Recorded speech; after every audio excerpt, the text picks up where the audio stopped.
मुझे सहारा है तेरा जग के पालनहार। कार्तिक मास महात्म की कथा कहूँ विस्तार। जय श्री हरि। कार्तिक मास अध्याय 10। राजा पृथु बोले, हे ऋषि श्रेष्ठ नारद जी, आपको प्रणाम है। कृपया अब यह बताने की कृपा कीजिए कि जब भगवान शंकर ने अपने मस्तक के तेज को क्षीर सागर में डाला तो उस समय क्या हुआ।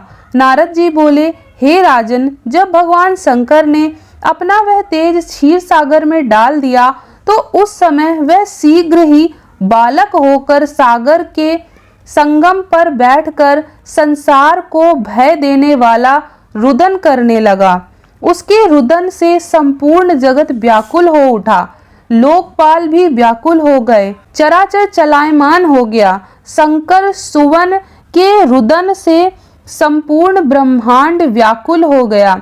यह देखकर सभी देवता और ऋषि मुनि व्याकुल होकर ब्रह्मा जी की शरण में गए और उन्हें प्रणाम कर उनकी स्तुति करने लगे।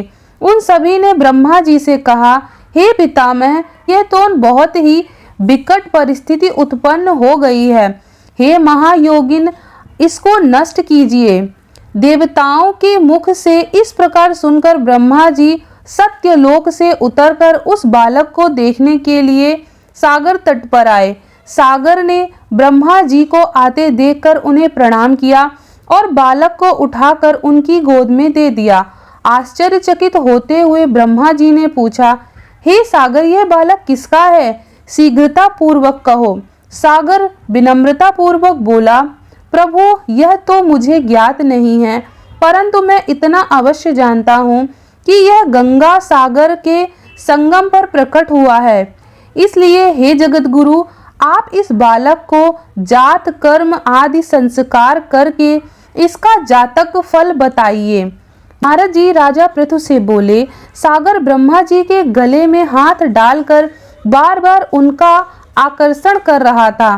फिर तो उसने ब्रह्मा जी का गला इतनी जोर से पकड़ा कि उससे पीड़ित होकर ब्रह्मा जी की आंखों से अश्रु टपकने लगे।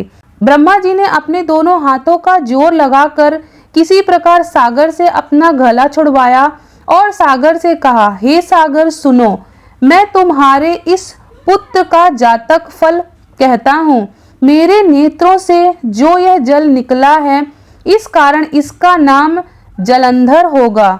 उत्पन्न होते ही यह तरुणावस्था को प्राप्त हो गया, इसलिए यह सब शास्त्रों का पारगामी, महापराक्रमी, महावीर, बलशाली, महायोद्धा और रण में विजय प्राप्त करने वाला होगा।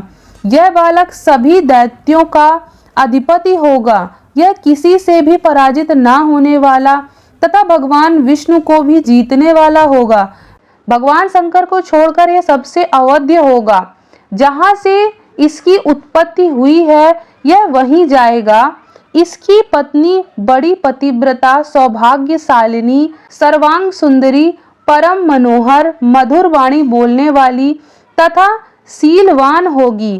सागर से इस प्रकार कहकर ब्रह्मा जी ने शुक्राचार्य को बुलाया और उनके हाथों से बालक का राज्याभिषेक कराकर स्वयं अंतर्ध्यान हो गए। बालक को देखकर सागर की प्रसन्नता की सीमा ना रही।